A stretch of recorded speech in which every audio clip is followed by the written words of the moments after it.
자, 우리 성경에 나오는 예배에 대해서 나오는 그 세 가지, 그리고 하나님이 어떤 것을 보시는지 세 중요한 구절을 우리가 봤습니다. 자, 세 개를 다시 한번 정리하면, 우리가 예배할 때 하나님은 우리의 예배를 무조건 받지 않으신다. 어떤 사람의 예배는 받고 어떤 사람의 예배는 받지 않으실지 하나님이 그걸 우리의 마음을 보시고 결정하세요. 그리고 하나님은 재물보다 더 중요하게 보시는 것이 있다. 그렇죠? 명확하죠? 우리는 자꾸 재물에 우리의 관심이 갔는데 아니에요. 하나님이 보는 방법은 그게 아닙니다. 재물 이전에 뭔가를 보십니다. 세 번째, 사람은 외모를 보지만 하나님은 마음을 보신다. 그렇죠? 이것을 종합하면 하나님이 어떤 사람을 찾으시는지 우리가 잘 알 수 있습니다. 자, 성경에 보면 그 예배에 대해서 하나님이 너희 예배를 못 받겠다라는 것이 굉장히 많이 나와요. 특히 이스라엘 백성들의 예배가 타락했을 때 하나님은 선지자를 통해서 선포하라고 합니다. 이사야 선지자, 아모스 선지자, 호세아 선지자, 이 선지자들이 그냥 하나님의 마음으로 예배가 어떻을 때 형식적이고 그 마음이 담겨있지 않을 때 하나님이 어떻게 말씀하시는지 보시기 바랍니다. 너희가 내 앞에 보이러 오니, 이사야 1장 12절에서 13절, 너희가 내 앞에 보이러 오니, 보이러 온다는 거예요. 그냥 보이기만 하러 온다는 얘기입니다. 이것을 누가 너희에게 요구하느냐? 하나님이 요구하지 않았다는 거예요. 그런 예배는 하나님이 요구하지 않았다는 얘기예요. 내 마당만 밟을 뿐이라. 그러니까 성전들이 있으면 그 마당만 밟고 그냥 집에 가요. 지금으로 말하면 이 교회당이 있잖아요. 교회 이 앞에 있는 그 마당 들어와서 여기만 밟고 그냥 가는 거예요. 하나님과 뭐 어떤 관계도 없이. 헛된 재물을 가져오지 말라. 어떤 재물을 가져와도 하나님이 뭐라고요? 헛되다는 거예요. 그렇게 될 경우에는. 그리고 분향은 내가 가증히 여기는 바요. 가증히까지 여긴대요. 월삭과 안식일과 대회로 모이는 모임 자체도 그렇대요. 성회와 아울러서 악을 행하는 것을 내가 견디지 못하겠노라. 이런 모임이나 이런 것들 예배하는 것과 더불어서 악을 행하는 것, 악의 문제가 또 나옵니다. 자, 그 다음 볼까요? 이사야 29장 13절, 주께서 이르시되 이 백성이 입으로는 나를 가까이 하며 입술로는 나를 공경하나 그들의 마음은 내게서 멀리 있도다. 입술로는 립서비스는 정말 엄청나게 해요. 하나님만 사랑합니다. 제 삶의 모든 것을 드립니다. 하나님 영광 받아주세요. 하나님의 최고입니다. 립서비스는 하는데 그 마음은 어때요? 실제 그러지 않아요. 하나님이 이걸 다 간파하신다는 얘기죠. 우리 마음을 우리보다도 잘 아시기 때문에. 그들이 나를 경외하면 사람의 계명으로 가르침을, 그러니까 전통으로 내려오는, 장로들의 전통으로 내려오는 그런 규례, 이것만을 지키는, 마음이 떠나가 있는 그런 것들을 하나님께서 말씀하시는 거죠. 아모스 선지자를 통해서, 이거는 특히 우리 찬양팀들에게 주시는 말씀이에요. 너희가 내게 번제나 소제를 드릴지라도 내가 받지 아니할 것이요, 너희의 살진 희생의 화목제도 내가 돌아보지 아니할. 이게 다 모세 율법에 하나님이 하라고 하신 거거든요. 근데 하나님이 말씀하신 건 뭐예요? 기계적으로 하는 얘기가 아니에요. 우리는 자꾸 기계적으로 뭘 하면 하나님이 그냥 당연히 받으실 거라고 생각하는데 아닙니다. 하나님은 그 안에 뭐가 담겨 있어야 돼. 그 재물 이전에 우리의 삶이 담겨 있어야 되고 우리의 마음이 담겨 있어야 되죠. 너희의 살찐 희생의 화목제도 내가 돌아보지 아니하리라. 내 노랫소리를 내 앞에서 그쳐라. 내 비파소리도 내가 듣지 않아. 노래도 그치고 악기 연주도 그치래요. 못 들어주겠다는 얘기입니다. 가증하고 역겨워서. 하나님의 엄청나게 마음이 상하신 게 느껴지십니까? 하나님의 마음이 상하게 느껴지시죠? 자, 호세아 6장 6절, 나는 인애를 원하고 제사를 원하지 아니하며 번제보다 하나님을 아는 것을 원한다. 너희가 제물을 드리는 것보다 나를 아는 걸 원해. 하나님은 뭘 찾으세요? 관계를 찾으시죠. 여호와의 눈은 온 땅을 두루 감찰하사 전심으로 자기에게 향하는 자들을 위하여 능력을 베푸시나니. 자, 이게 바로 하나님이십니다. 하나님이 찾으시는 예배자는 이제 우리 거의 대부분 다 나왔습니다. 그렇죠? 자, 여기서 우리가 우리 특히 찬양팀들, 예배사역자들은 명확하게 알아야 되는 게 두 가지 단어가 있습니다. 그게 뭐냐면요, 찬양과 예배예요. 이것들은 책을 통해 가지고 아니면 강의를 통해서 우리 예배사역자들은 굉장히 자주 접하는 주제입니다. 근데 굉장히 중요한 주제이기 때문에 그렇게 어떤 예배사역 단체나 이런 강의 때도 이거에 대해서 말하죠. 저도 목요 찬양을 처음 시작하면서 제가 청년 때 여기에 대해서 굉장히 많이 공부를 했습니다. 근데 참 이해하기가 좀 쉽지가 않았어요. 그래도 찬양은 좀 이해하기가 좀 괜찮았는데 예배라는 거는 너무 광범위해서 명확하게 이해가 힘들었거든요. 근데 한참 지난 후에 제가 여기에 대해서 명확하게 이해를 할 수 있게 됐습니다. 그래서 그걸 나눠드리려고요. 별로 감동이 없으시네요. 반응 좀 해주세요. 예. 예. 아이고, 옆구리 찔러 절받기. 엎드려 절받기. 예. 자, 찬양과 예배, 저는 어떻게 이거를 이해하라고 하냐면요. 자, 이렇게. 형식과 본질. 형식과 본질. 자, 형식과 본질은 우리에게 둘 다 필요한 거예요. 우리는 본질만으로 커뮤니케이션 할 수 없어요. 우리는 그 본질을 형식이라는 것을 통해 가지고 커뮤니케이션 합니다. 그렇기 때문에 본질과 형식은 둘 다 필요해요. 근데 형식은 형태가 있어요. 유형. 우리 눈에 보이기도 하고 들리기도 하고 우리 오감 있잖아요. 오감. 보고 듣고 만지고 맛보고 냄새 맡고 하는 오감으로 느껴지는 것들이에요. 그러니까 우리에게는 굉장히 리얼하게 다가오죠. 이렇게 만지면은 이 겉이 어떻구나 느껴지죠? 음악도 어때요? 들으면은 후진 음악인지 좋은 음악인지 느껴지잖아요. 이것처럼 자, 형식은요, 형태가 있고 유형이에요. 그러나 본질은요, 의미예요, 의미. 그렇기 때문에 이 오감으로 느껴지지가 않아요. 그러니까 우리에게는 굉장히 멀게 느껴지죠. 우리에게 직접적으로 다가오는 건 이 형식이에요. 자, 그래서 우리는 자꾸 착각합니다. 뭐를? 형식을 본질로 착각을 굉장히 많이 해요. 자, 봅시다. 자, 이게 뭡니까? 의자죠. 자, 우리는 이걸 딱 보면서 의자라고 당연히 얘기합니다. 그쵸? 어떤 분은 체어라고 하기도 해요. 예, 근데 의자입니다. 자, 이게 지금 보이는 게 본질의 형식이에요. 잘 생각해 보세요. 형식이죠. 우리 눈에 보여. 형식이죠. 잘 생각해 보니까 형식이네. 이 의자의 본질은 뭐예요? 본질, 그쵸? 편하게 해주는 것. 이겁니다. 오래 서 있으면 힘들고 피곤하니까 편하게 걸터 앉아서 강의를 듣거나 설교를 듣거나 뭔가에 집중할 수 있도록 돕는 도구예요. 왜? 지금 강의를 이렇게 하는데 다 의자가 없어요. 그럼 바닥에 앉아서 하거나 서서 하겠죠. 그럼 집중이 잘 될까요? 힘들어. 몸이 피곤해지잖아요. 그럼 집중이 안 되기 시작해요. 특히 연로하신 분들, 이게 관절이 좀 이렇게 힘드신 분들은 더 그렇습니다. 그래서 우리는 의자가 필요한 겁니다. 자, 그래서 그런 것들을 돕는 도구가 바로 의미죠. 의미. 이것이 어떤 형태로 나타나요? 저런 형태로 나타나고, 교회 같은 경우 이 장의자로도 나타나고, 장의자는 여러 사람이 이렇게 앉을 수 있는 편하게 있죠. 하나하나 된 것보다 더 많이 앉을 수 있고.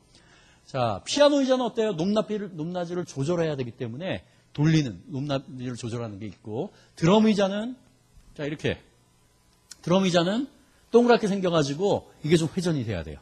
그래야지 치면서, 그러니까 저런 형태로 나타나고, 소파, 흔들 의자, 다들 어떤 거예요? 이 본질이 있어요.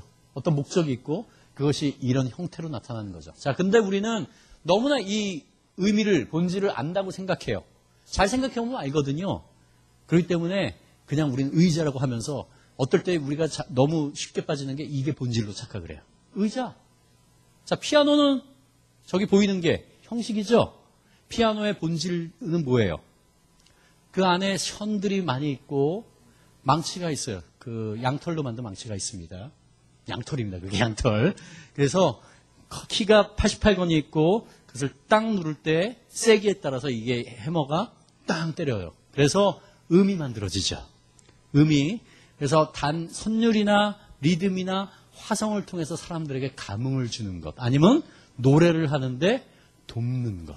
이게 원래 의미고 저런 형태로 나타나고 업라이트처럼 집에 있는 거는 이렇게 공간을 좀 작게 하기 위해서 위로도 올라가고 이런 것 형태로 나타나죠.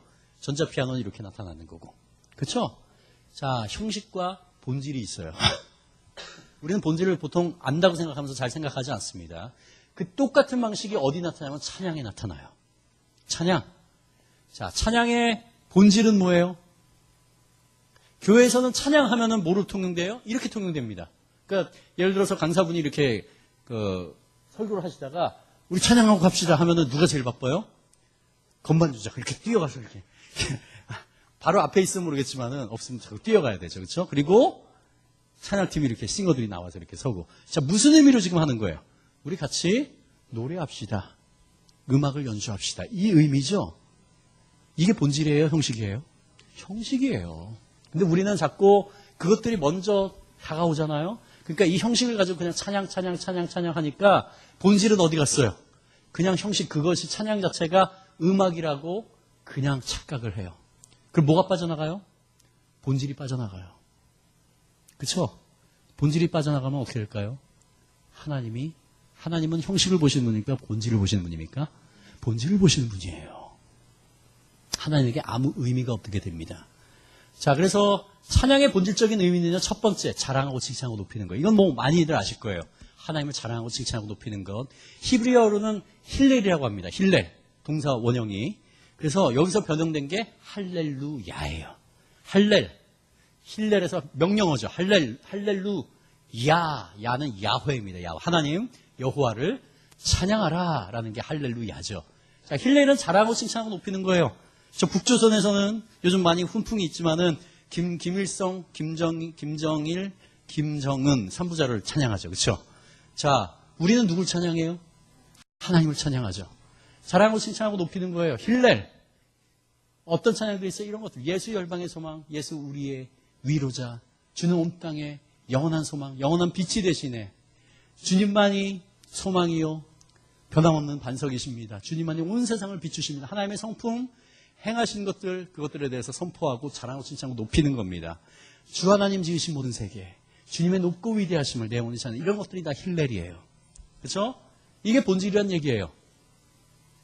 자, 두 번째는요, 고난과 어려움 가운데, 지금 고난 가운데 있어요. 굉장히 어려운, 재정적인 어려움, 관계적인 어려움, 이런 것 가운데 있는데, 그런데 하나님의 성품을 의지해요.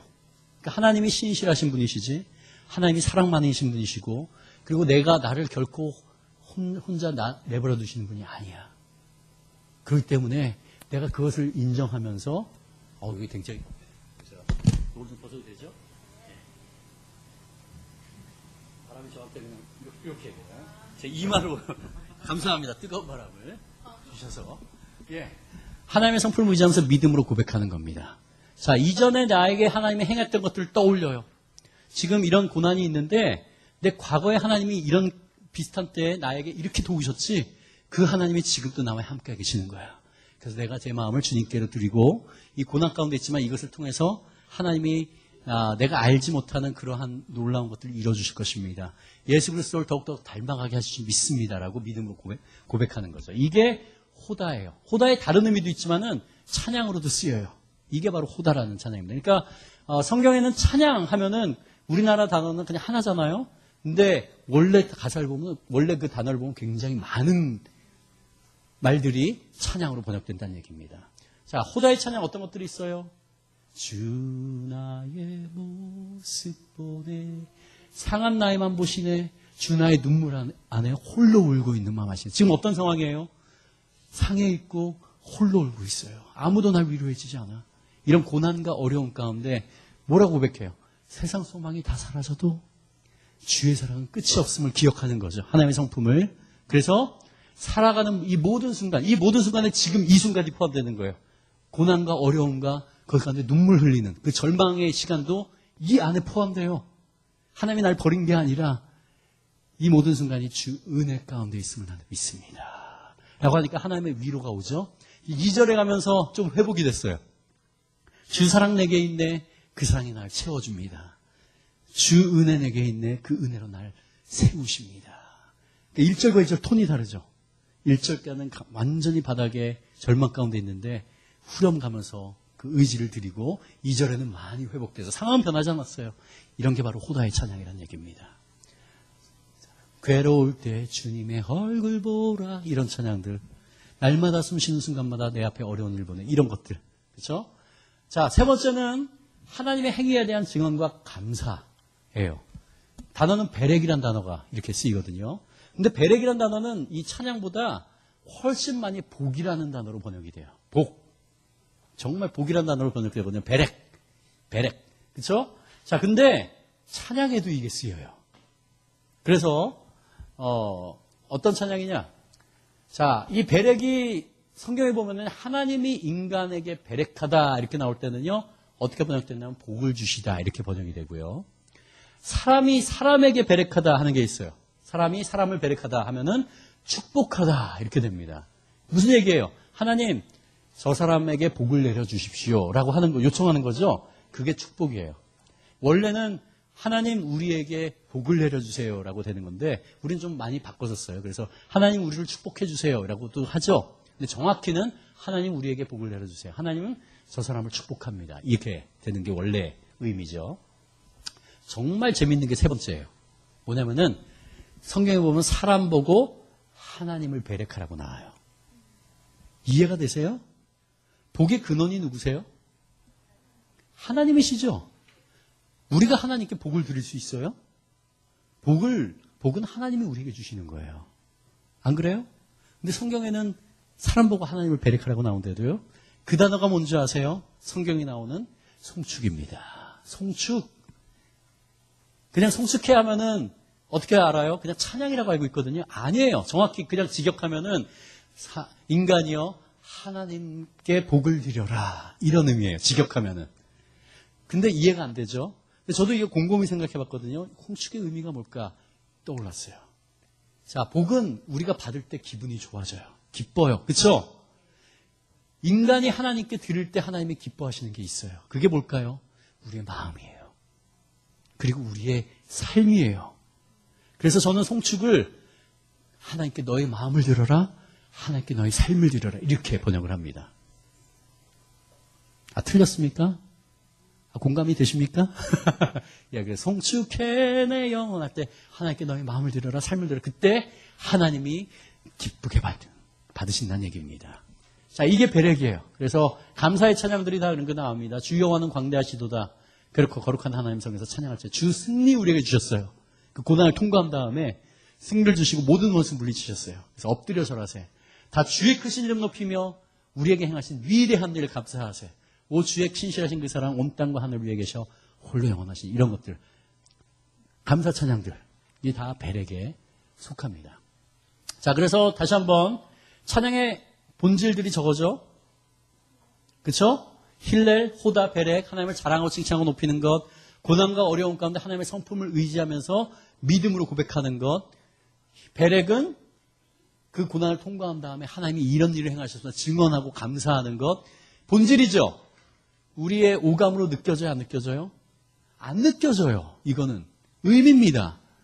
그래서 우리는 뭐가 필요해요? 형식이 필요해요. 우리의 오감으로 느껴지는. 그렇죠?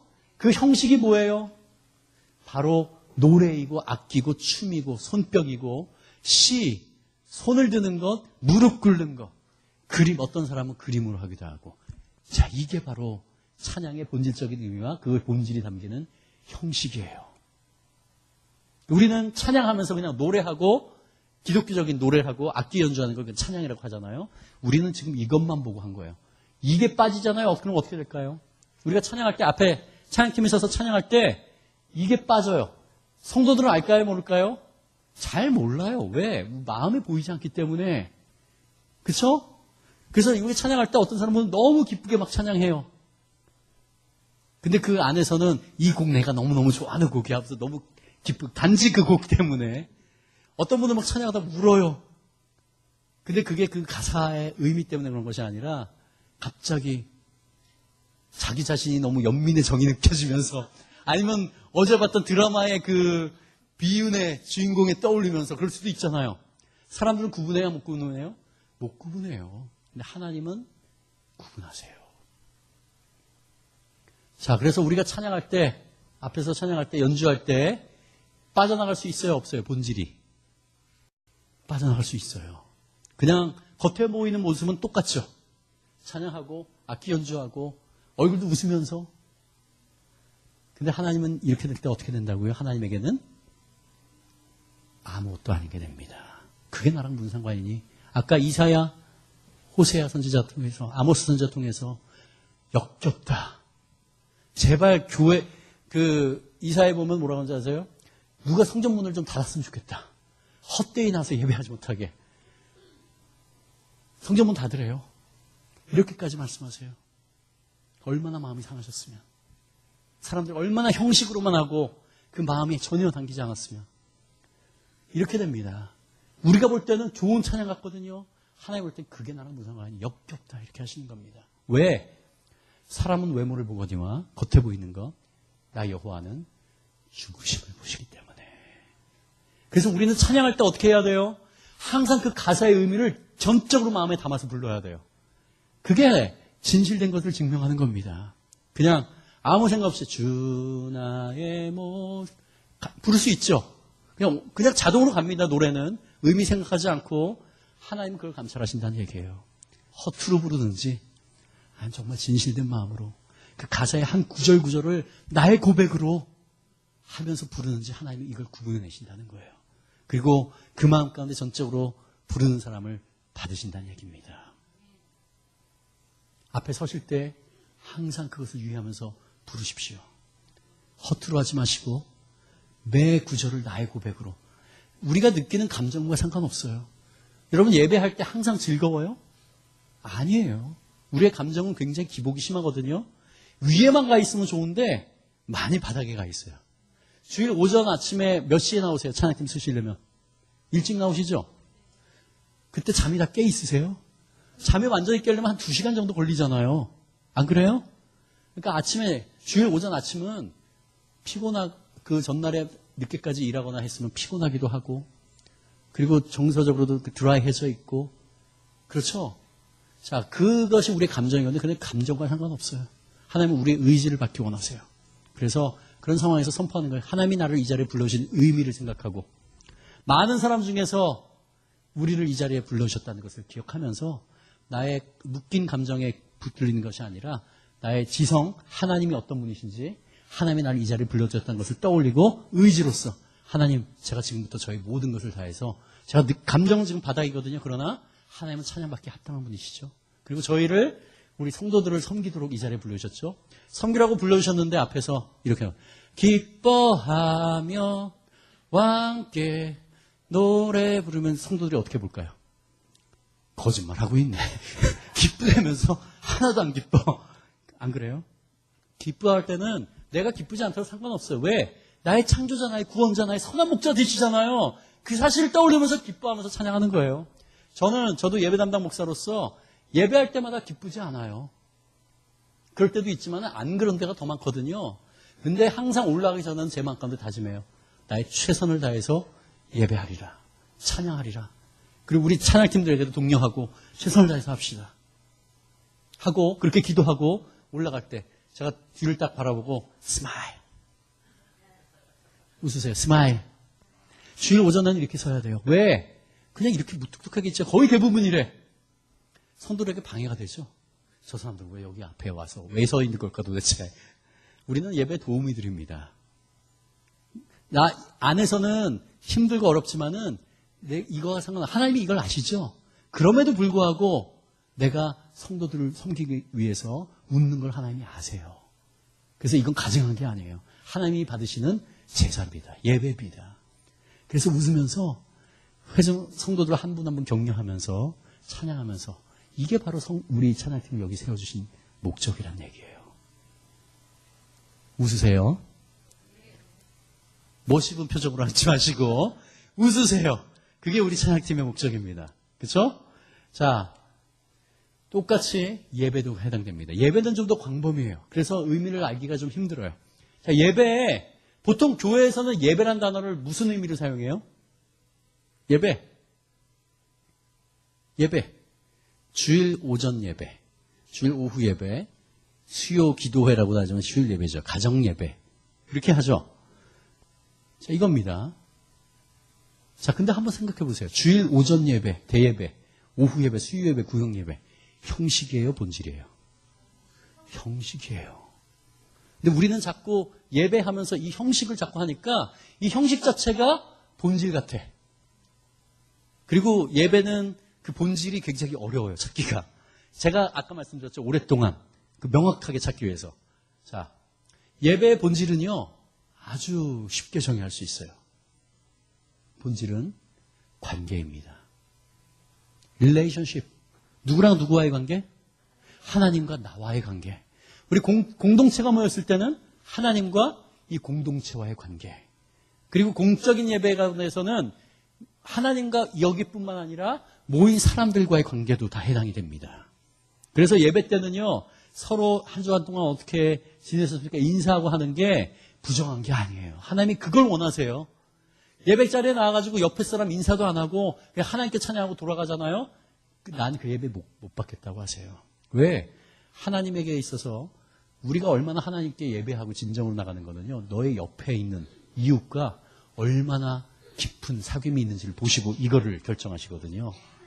우리는 이것만 서 있으면 된다고 하죠. 천만의 말씀입니다. 하나님은 이 높이는 너와 이웃과의 이것으로 결정되는 거야. 그만큼의 너의 높이야 라고 하시는 거죠. 그래서 우리는 예배 가운데 교제가 있어야 돼요. 나눔이 있고 어떤 가족이 장례를 치르고 왔다 하면 따뜻하게 위로해주고 새로 오셨다 하면 따뜻하게 환영해주고 이게 예배예요. 공적인 예배입니다. 관계예요. 관계는 어때요? 만나고 사귀고 반응하는 게 있어야 돼요. 그렇죠? 커뮤니케이션이 있어야 된다는 얘기입니다. 자, 예배가 많은 정의가 있어요. 예배는 섬김입니다. 예배는 엎드림입니다. 그렇죠? 예배는 제사입니다. 다 맞아요. 성경에 나오는 것들입니다. 그런데 그것들은요, 부분만 말하지 전체를 말하지 않아요. 예배학자들이 가장 예배에 대해서 포괄적인 예배의 의미를 할 때 다 관계를 말해요. 그래서 예배는 섬김이라고 하잖아요. 하나님과 나와의 관계에 있어서 하나님이 창조주고 나는 피조물이고 하나님이 구원자이시고 나는 구원받은 자잖아요. 그러니까 우리가 당연히 섬겨야죠. 그렇죠? 이 관계 때문에 그것들이 나오는 게 됩니다. 부분부적인 거고 이거를 포괄하는 것이 바로 관계라는 키워드입니다. 자, 그래서 관계는 만나고 사귀고 반응하는 게 있어요. 왔다 갔다 하는 게 있어야만이 예배가 된다는 얘기입니다. 자, 우리 형제님 잠깐만 앞으로 오시고 오세요. 아유 웃으시는 오세요. 오늘의 조교입니다. 조교. 기차에 전 상관 안 해요. 걱정하지 마세요. 갑자기 막 구습이 막 올라오려고. 성함이 어떻게 되십니까? 박정민이요. 목소리도 그냥 베이스. 찬양팀에서 어떤 걸 맡고 계세요? 베이스 기타. 베이스 기타. 베이스 기타. 잘하세요? 배우면서 하고 있어요. 잘하진 않는 것 같고. 이 겸손까지. 자, 오늘 기대하는 마음으로 오셨습니까? 네.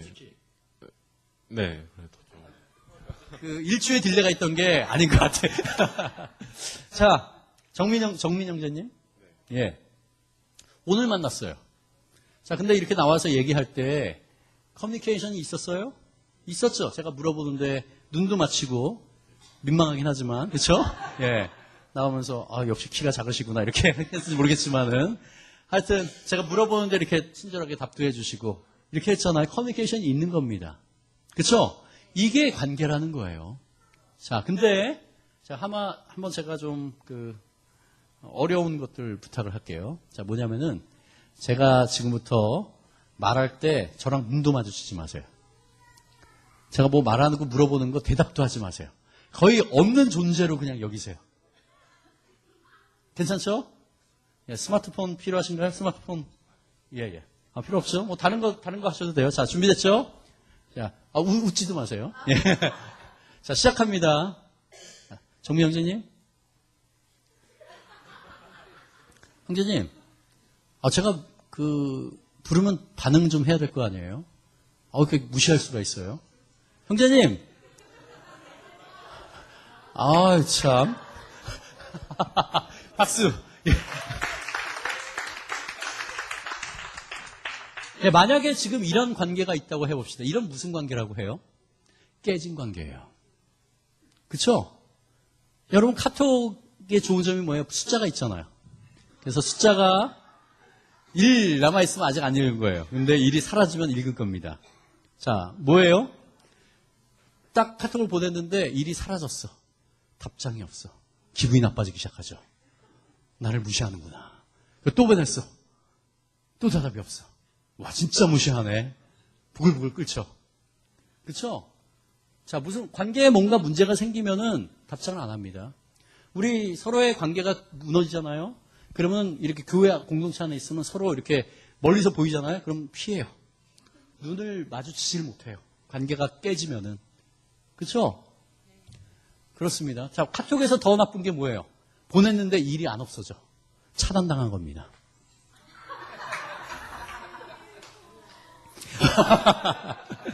예, 차단당하면은 아무리 보내도 안 없어져요. 자, 이런 게 깨진 관계예요. 관계는 계속 왔다 갔다 하는 게 있어야 돼요.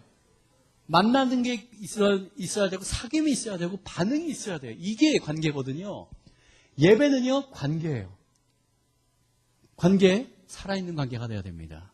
예배는 이 커뮤니케이션 관계가 살아있어야만 예배가 되는 거예요.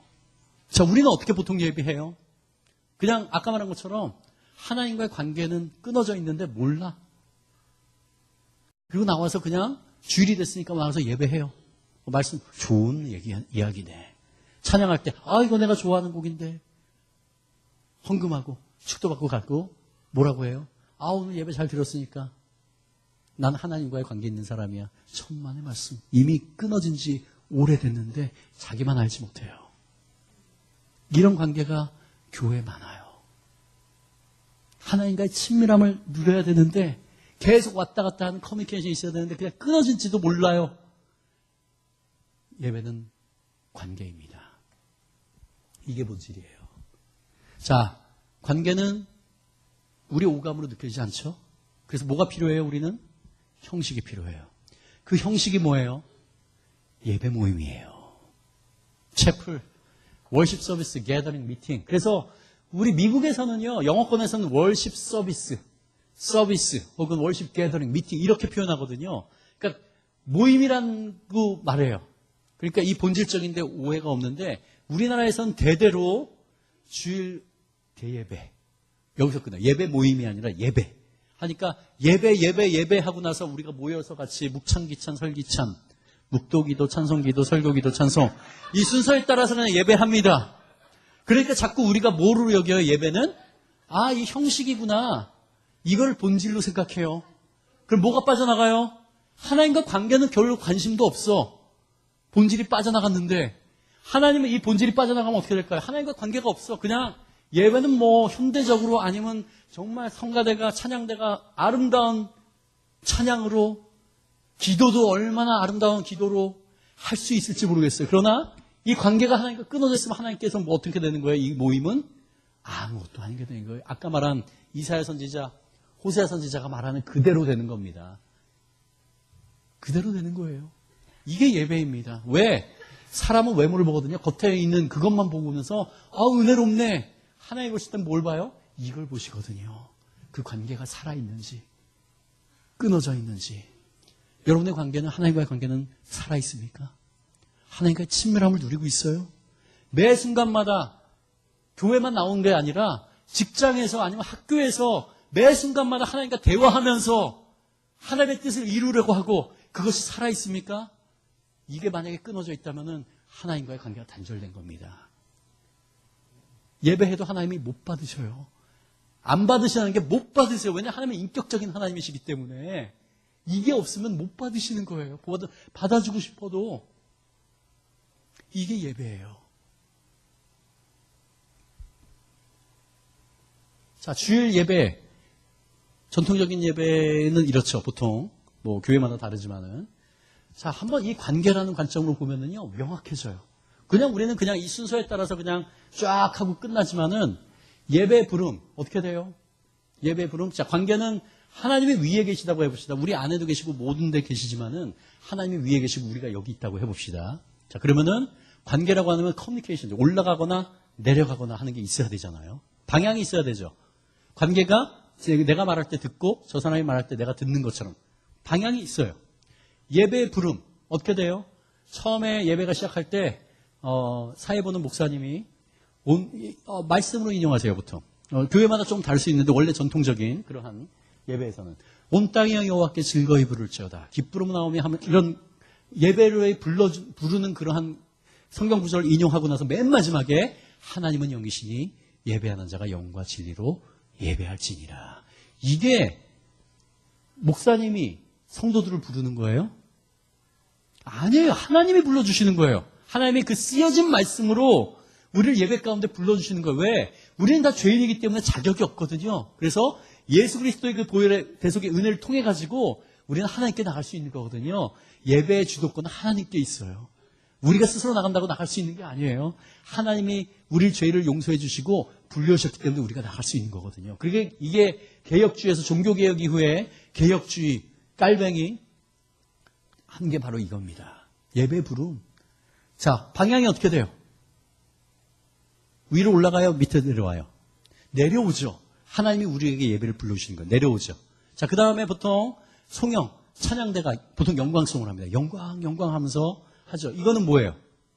올라가는 겁니다. 찬양대가 성도를 대표해서 그 준비한 것으로 하나님 영광 받아주시옵소서 하고 하는 거예요. 올라가죠. 그 다음 뭐예요? 기원. 이 기원은요, 굉장히 짧은 기도예요. 예배를 위한 기도예요. 하나님, 지난 한 주간 동안 저희가 세상에서 살아가다가 이 자리에 나와서 예배하게 해주심을 감사합니다. 오늘 예배할 때 하나님 음성 듣게 해주시고 저희의 정성이 담긴 찬양과 예배 기뻐 받아 주시옵소서. 예수님 이름으로 기도합니다. 자, 사회보는 목사님이 대표해가지고 뭐예요? 우리 성도들의 간구를 하나님께 올려드리죠. 올라갑니다. 그 다음에 뭐예요? 다 같이 일어나서 찬송가 21장 찬양하겠습니다. 다 찬양하여라. 이때는요, 은혜나 회개 이런 찬양 안 해요. 찬송가 앞에 나오는 찬양과 경배 카테고리는 하나님의 성품, 주 하나님 지으신 모든 세계, 전능하고 오셔서 우리를 찬송케 하옵소서. 왜? 우리가 하나님 앞에 나왔을 때 하나님의 성품 행하신 것들을 높이는 거예요. 나 같은 죄인 살리신 이런 것들이 아니라. 그렇죠? 그래서 하나님께 우리 성도들이 목소리로 하나님께 그 찬양을 올려드리죠. 올라갑니다. 그리고 나서 참회 기도가 있습니다. 우리 교회는 참회 기도가 있나요? 없나요? 보통 원래 전통적인 데는 참회 기도가 있어요. 이거는 뭐냐면은 자, 우리 지난 한 주간 동안 우리의 지은 모든 죄를 하나님께 올려드립시다 하면서 기도문을 낭독합니다. 주님 말씀대로 살아가야 됐지만은 육신의 정욕, 안목의 정욕 이상의 자랑을 따라서 살아갔던 우리를 용서해 주시옵소서. 하나님이 사랑하라고 했지만은 미워하고 증오했습니다. 하나님 우리의 이런 아둔함과 죄악을 용서해 주시옵소서. 대표해가지고 우리의 죄를 하나님께 올려드리죠. 올라가죠. 그 다음에 우리 다 같이 작게 소리내서 우리의 지난 한 주간 동안의 죄를 하나님께 고백합시다. 그 죄를 하나님께 올려드리는 거예요. 그리고 나서 뭐가 있냐면 사죄의 선언이 있어요. 사죄 확인, 사죄의 선언. 이것도 말씀으로 하세요. 동이서에서 먼 것처럼 너희 모든 죄가를 도말하셨으며 시편 103편에 나오는 그 용서에 대한 구절을 인용하고 맨 마지막에 그러므로 그리스도 예수 안에 있는 자에게는 결코 정죄함이 없느니라. 누가 용서해 주시는 거예요? 목사님이 하는 게 아니에요. 쓰여진 말씀으로 하나님이 우리의 죄를 용서해 주시는 거예요. 용서가 내려오죠. 자, 그 다음에 어떻게 돼요? 나 같은 죄인 살리신 그 은혜에 감격해서 하나님께 우리의 마음을 올려드립니다. 올라가죠? 그 다음에 대표기도, 대표해서 우리 성도들의 기도를 하나님께 올려드리고, 그 다음에 성경봉독하죠. 성경봉독은 그냥 읽는 게 아니에요. 쓰여진 말씀으로 하나님이 우리에게 내려주시는 거예요. 그렇죠? 그 말씀이 내려옵니다.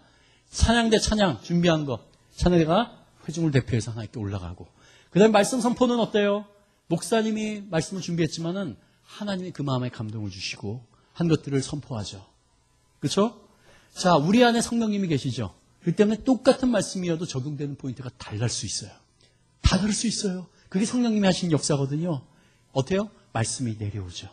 그리고 보통 결단 찬양을 하죠.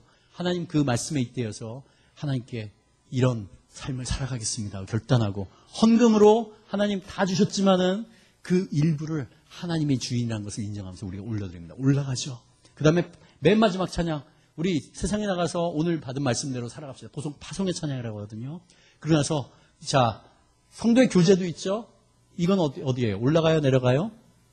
옆으로 갑니다. 왜? 공적인 예배이기 때문에 옆으로 가는 게 있어야 된다는 얘기예요. 사도신경은요? 사도신경 올라가요? 예. 사도신경은 우리 공동체의 고백이에요. 우리가 이것을 믿습니다 하는 고백이거든요. 그러니까 하나님께 올라가는 것도 있지만 우리 옆으로 가는 것도 있어요. 이것이 우리의 공동체의 고백입니다 라고 하는 것들. 그렇죠? 자, 보세요. 축도는 뭐예요? 축도. 하나님의 축도의 내용이 뭐예요? 지금은 우리 주 예수 그리스도의 은혜와, 이제는 우리 주 예수, 다 똑같잖아요. 의미를 보잖아요. 성부 하나님, 성자 하나님, 성령 하나님이 지금 예배를 끝나는 이 순간부터 영원까지 너와 함께 하실 거야. 그래서 일주일 동안 살아갈 때 너와 동행하실 거야. 누가 약속해 주시는 거예요? 하나님이 약속해 주시는 거죠. 내려옵니다. 자, 예배를 그 관계로 보세요. 커뮤니케이션을 보세요. 끊임없이 올라가고 내려가고 하는데 이것을 인식하면서 우리가 예배를 할 때 하나님이 받으시는 예배가 된다는 얘기예요. 어떻게 해요? 그냥 아이고 묵창기창 설기창 언제 끝나나, 목사님 설교가 왜 이렇게 늦게 끝나나, 오늘 가서 프로야구 플레이오프를 봐야 되는데 하면서, 아니면 골프를 치러 가야 되는데 우리 마음은 이미 하나님부터 멀어져 있습니다. 그것도 모르고 그냥 몸만 여기 앉아 있죠. 하나님 받으실 수 있어요? 못 받으세요. 하나님은 기계적인 하나님이 아니기 때문에, 인격적인 하나님이기 때문에 우리 마음을 받길 원하시거든요. 자, 마커스, 아까 말한 것처럼 다시 한번 찬양으로 들어오겠습니다. 주를 위한 이곳에 예배하는 자들 중에, 자, 마커스가 이래요. 엄청 많은 사람들이, 자원하는 사람들이, 누가 반드시 나야 되는 것도 아니에요. 근데 예배 사역자들이, 아니면은 예배하기 원하는 사람들이 나와서 전적으로 하죠. 그런데 이 모임 가운데 하나님이 받지 못할 수도 있다는 얘기. 단 한 사람도. 그 의미가 뭘까요? 아니, 단 한 사람도 없어? 인도자 심종호도 안 그래? 자, 이것만 해당되는 게 아니라는 겁니다. 우리의 마음만 하나님께 향한다고 해당되는 게 아니에요. 자, 무엇이 있을까요? 예배에 3가지 영역이 있습니다. 이게 마지막 파트예요. 이거 알면 끝납니다. 자, 아까 말한 것처럼 하나님은 우리의 마음 중심을 보시고 정성을 보시고 다 알고 계시죠? 계속 우리는 리마인드 시켜야 됩니다. 그러나 이걸로 끝나지 않는다는 거예요. 뭐냐? 예배에 3가지 영역이 있는데요. 예배가 관계라고 한다면은 좁은 데부터 멀리까지 3군데로 나갑니다. 첫 번째, 개인적인 예배예요. 개인적인 예배.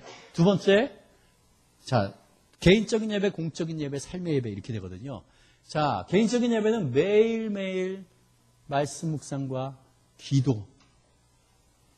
하나님과의 살아가면서 직장에서 아니면 학교에서 친밀한 대화. 우리의 정신은, 우리의 생각은 하나님께만 집중할 수 없습니다. 왜냐하면 다른 일들을 하거나 공부를 하거나 거기에 집중해야 되거든요. 근데 우리가 하나님 앞에 먼저 일어나서, 하나님, 오늘 하루를 하나님과 같이 시작합니다. 하나님, 오늘도 제가 직장에서 일하면서 아니면 운전하면서 공부하면서 제 마음이 그쪽에 집중하더라도 제 영은 하나님과 함께 하기를 원합니다. 하나님 도와주세요 하면 하나님이 함께 해주신다는 얘기입니다. 그래서 우리가 직장에서 최선을 다하고 공부를 최선을 다하고 할 때 하나님이 그것이 삶의 예배가 된다는 얘기예요.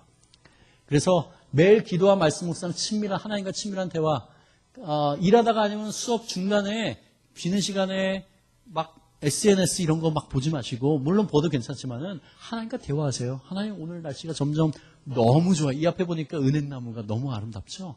하나님의 작품이잖아요. 하나님 최고입니다. 이런 것들이 하나님과의 친밀한 대화죠. 그렇죠?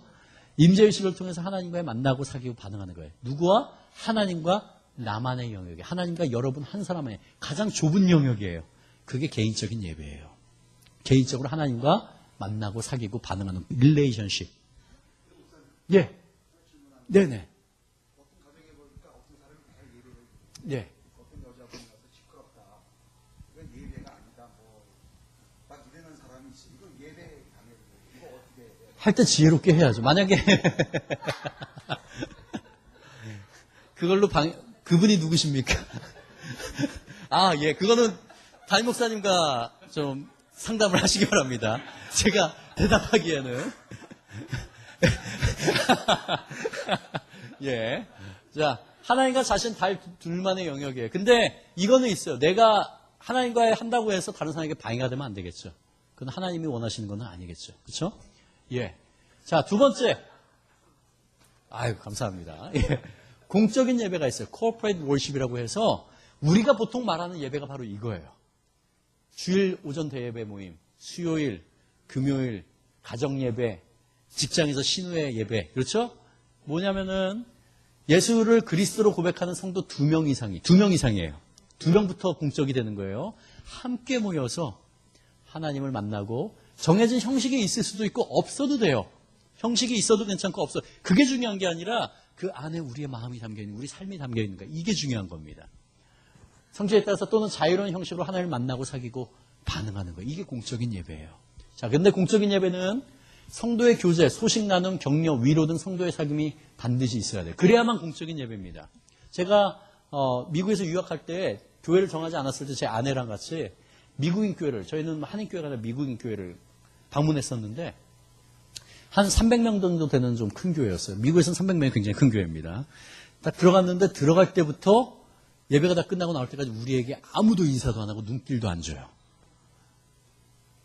그거는 예배가 아니에요. 예배는 따뜻하게 환영하고 잘 오셨습니다. 제가 어떻게 뭘 도와드릴 수 있을까? 이게 예배입니다. 하나님 원하시는 게 바로 그거죠. 그쵸? 예. 공적인 예배는 그것이 그 예배 가운데 있어야 됩니다. 이게 공적인 예배예요. 자, 크리스천 모두에게 영역이 확대됩니다. 아까 개인적인 예배는 하나님과 나 자신과의 둘만의 영역이라고 했죠. 공적인 예배는 하나님과 이 교회만이 아니에요. 우리 각각의 교회에서 우리는 시간과 공간의 제약이 있기 때문에 주일에 예배 드릴 때 각자의 교회에서 드리잖아요. 근데 이 세상에 교회는 몇 개가 있을까요? 단 하나예요. 교회의 머리는 누구예요? 예수 그리스도고 이 세상에 예수님을 그리스도로 고백하는 모든 사람들이 다 교회를 이룹니다. 빛이에요.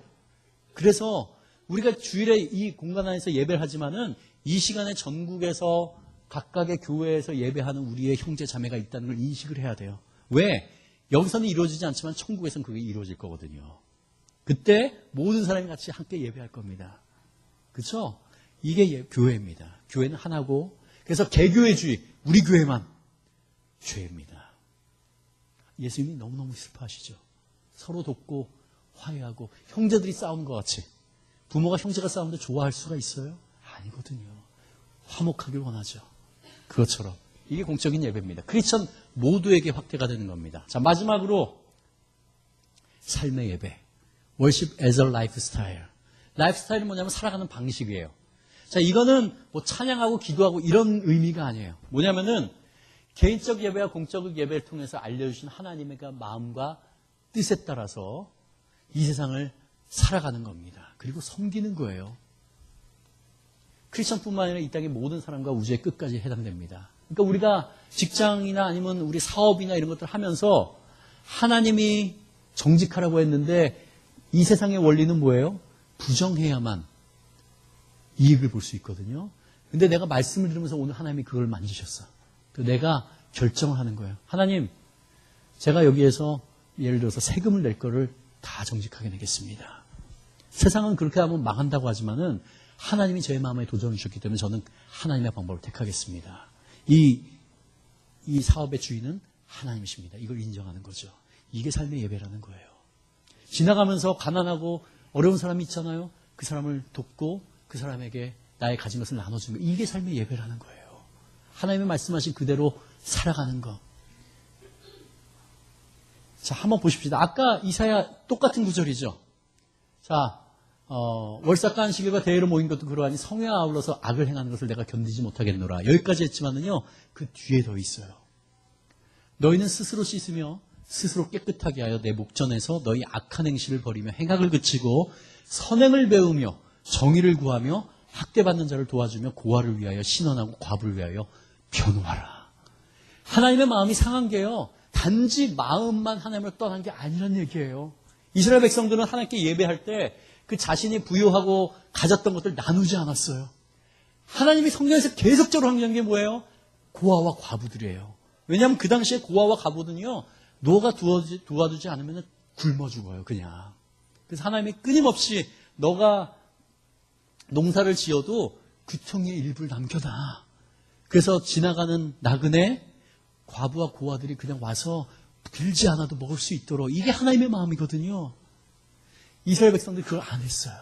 그냥 더 내가 먹겠다고, 내가 더 부유하겠다고 하고 나누잖아. 하나님에게는 그게 가장 최고의 예배를 받지 못하는 이유가 된다는 얘기입니다. 너무나 유명한 구절이죠. 너희가 내게 번제와 소제를 드릴지어도 내가 받지 않을 것. 내 노랫소리를 내 앞에서 그칠지어다 내 빗바소리를 내가 듣지 아니하리라. 그 뒤에 뭐예요? 오직 정의를 물같이 공의를 마르지 않는 강같이 흐르게 할지어다. 우리 한 사람 한 사람이 이 땅 가운데 정의를 얼마만큼 할 수 있겠습니까? 그러나 하나님이 주신 만큼 우리 땅 가운데서 우리 주변에 있는 가난하고 연약한 사람들, 특히 아파트 같은 경우는 경비원 할아버지들, 청소하시는 분들, 정말 작은 분들이죠. 그분에게 따뜻하게 대하고 그분들을 예수님처럼 대하고, 이런 것들이 삶의 예배라는 거예요. 그게 정의란 얘기고 공의란 얘기입니다. 이렇게 될 때, 왜냐하면 이스라엘은 이게 다 무너졌거든요. 예배에 항상 정의와 공의가 나옵니다. 자, 그래서 개인적인 예배 위에 공적인 예배가 있고요. 올바른 공적인 예배 위에 삶의 예배가 쌓입니다. 하나님이 그 예배를 받으실지 안 받으실지 결정하는 증거는 결정적인 것은 바로 삶의 예배예요. 왜냐하면 개인적인 예배가 공적인 예배가 살아있을 때 삶의 예배가 제대로 나오거든요. 그 얘기는 무슨 말이냐?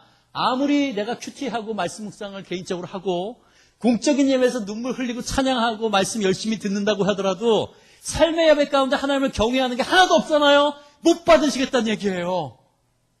하나님의 그 예배가 살아있는지는 삶의 예배를 결정하신다는 얘기입니다. 가인의 예배가 그랬어요. 나름대로 하나님께 뭐 관계가 있었는지 모르겠어요. 하나님께 제사할 때 정말 삐까번쩍을 가져오더라도 그 삶 가운데서 하나님을 경외하는 것이 삶 가운데 나타나지 않으면 내가 그것을 못 받겠다는 얘기예요. 사울이 그랬잖아요. 하나님을 경외하고 그 이웃을 섬기는 것들이 없고 우리가 바로 이것이 예배입니다. 예배를 분명하게 알아야죠. 그래서 하나님은 이 세 가지를 분리되지 않아 하나로 보세요. 이 세 가지 중에서 하나라도 망가졌잖아요. 그것은 이미 죽은 예배예요. 하나님이 받을 수 없는 예배입니다.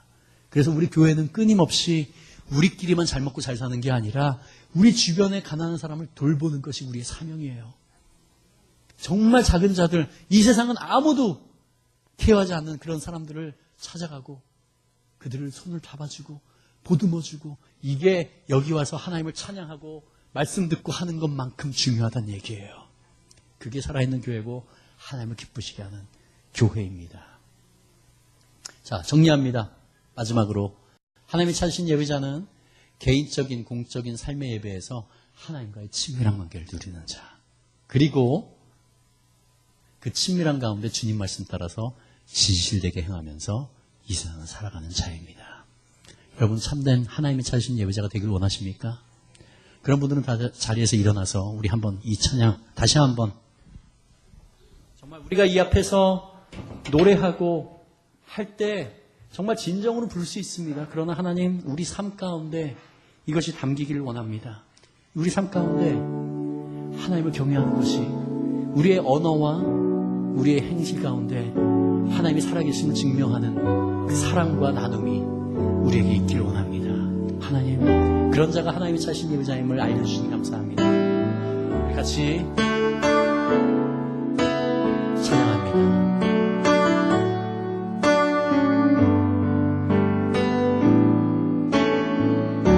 주를 위한 이곳에 주를 위한 이곳에 예배하는 자를 주에 그가 찾는 이 없어 주님께서 슬퍼하시 주님이 찾으시는 그 한 사람 예배자 제가 그 사람이 되겠습니다. 주님이 찾으신 그 한 사람 그 예배자 아무도 없더라도 제가 그 사람이 되겠습니다. 내가 그 사람 되길 불결히 주께 예배 주내로 이곳에 서 있습니다. 주내로 이곳에 서 있네 주님제에 엎드려져랍니다. 엎드려져라. 주님 다른 거 아무것도 필요 없습니다. 주님 한 번만이면 됩니다.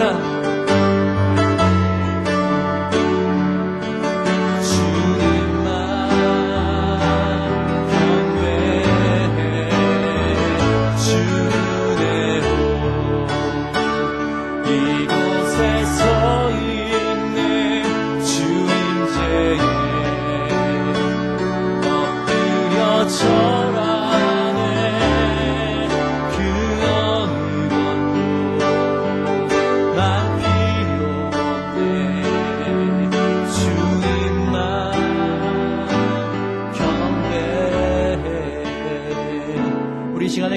때 하나님이 찾으시는 예배자가 어떤 사람인지 오늘 알려주시니 감사합니다. 여태까지 수없이 많은 예배를 했지만은 하나님 가인의 제사를 지나지 않았나. 하나님 너무나도 자괴감이 듭니다. 하나님 이 시간에 회개하는 마음으로 주님 앞에 나옵니다. 하나님 아벨의 예배를 하기 원합니다. 하나님 우리가 이 앞에 나와서 하나님께 우리 마음 정성을 다하는 것뿐만 아니라 우리 삶 가운데 하나님을 살아계심을 우리 삶으로 증명하는 자들이 되기를 원합니다. 하나님 말씀하신 공의와 이 세상의 정의를 이루어나가는 우리 모든 우리 성도들이 되도록 주님 인도해주신 찬양팀 모두가 될 수 있도록 하나님 이끌어주시고 하나님 붙들어 주시옵소서. 우리 같이 기도하겠습니다.